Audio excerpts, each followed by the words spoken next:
All right, Carol, this video is for you. My name is Nate with the Volunteer Tech Vlog on the Live Sound 101 YouTube channel. On September 1st, 2015, Carol, via Facebook, left a comment under the video, wanted 4 new recruits. So I posted that to the church's Facebook page, and Carol saw it and she responded, so I'm just responding back to you. And so she says, just signed up to do this at the little church in Carver. Sure do wish I could be doing it with you. That would be an exciting adventure. Aw, I am honored. Thus far, this little church is just looking to have words typed in for the screen. I asked about colors and backgrounds and have been given permission to, quote, experiment away. So if you have any tips or advice you'd like to share, I'd be most grateful. I'd be happy to come to you for coaching if that's a possibility. Rejoicing with you at your leadership in this ministry. Well, I'm certainly giving it my best shot, Carol, so I'll try to do it. And if you, feel free to come to me for coaching. That's part of the reason why I love making videos like this. I think that's the power and the beauty of being able to make videos like this just with my phone and post them to YouTube, is so that I can not only help and feed into people locally that I come into contact with at EBC, but also people outside of my community, just out on the internet somewhere. I mean, some of the people I hear from are from, halfway around the world, and I'm able to, give advice and share ideas and, bounce ideas back and forth. So I think that's awesome. So please do come to me for guidance if you have any questions. I'm always happy to pass on any of the knowledge that I've learned doing audio, video, and working with this type of technology through the church over the years. So let's see, I'm trying to think of tips I could give to you. And the first thing I would say is be aware of the contrast between the background and the actual text on the screen. So kind of like the most extreme type of contrast would be a completely black background. Oh, there's a big truck coming, so you probably hear that go by in a minute. A completely black background with white text. That would be, you can't get any more of a contrast, a higher contrast ratio than that. So black text with white, or there's some other combinations that are popular. Or the reverse, you do white background with black text. So I would be very aware of that. Look into what colors make the words really pop out, because what you're really trying to do is make the fonts, when you're choosing your fonts and when you're choosing your colors, your goal is to make it as clear and as easy to read as possible. And that sounds very basic, and you probably already knew that, but it's a good idea to just mention that again in case there are people that are brand new to this.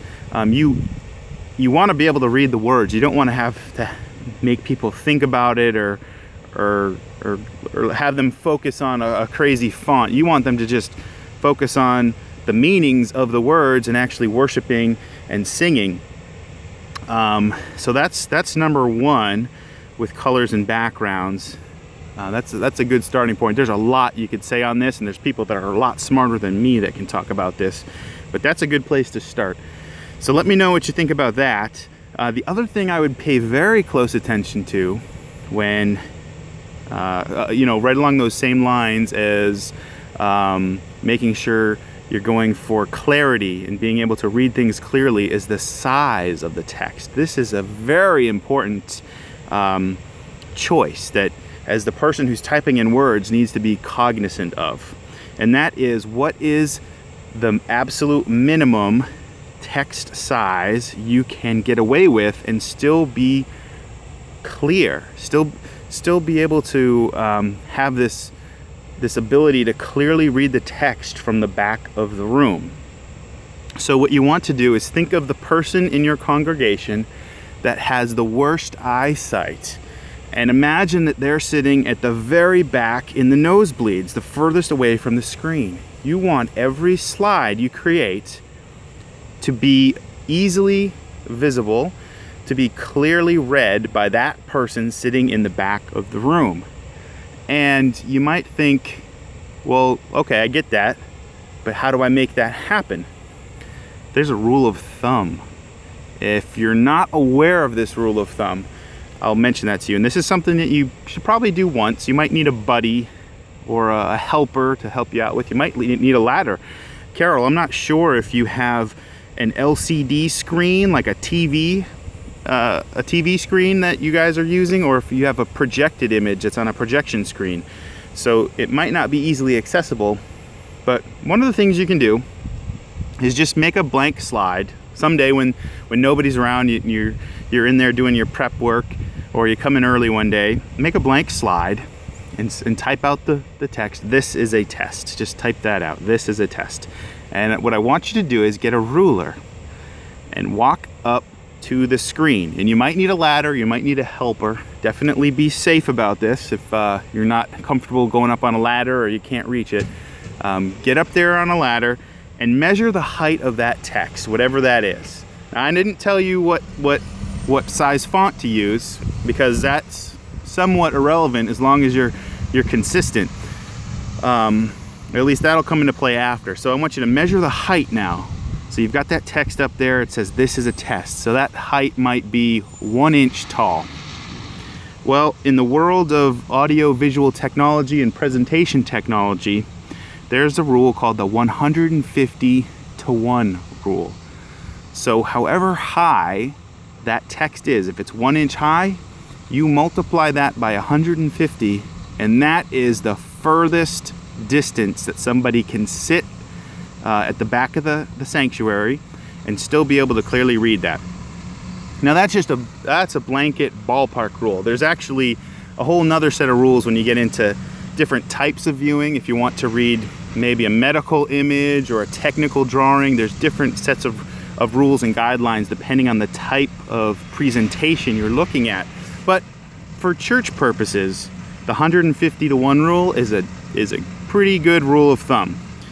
So that being said, if your text that you've typed out, "This is a test," and you measure that's 1 inch, you know that person with poor eyesight sitting in the back of the room, they can only be 150 inches away, because we've got that ratio going on. So now let's say you're the back room, the worst seat is not 150 inches, it's 300 inches, or convert to feet, maybe it's 60 feet. Now you've got a little bit of math to do.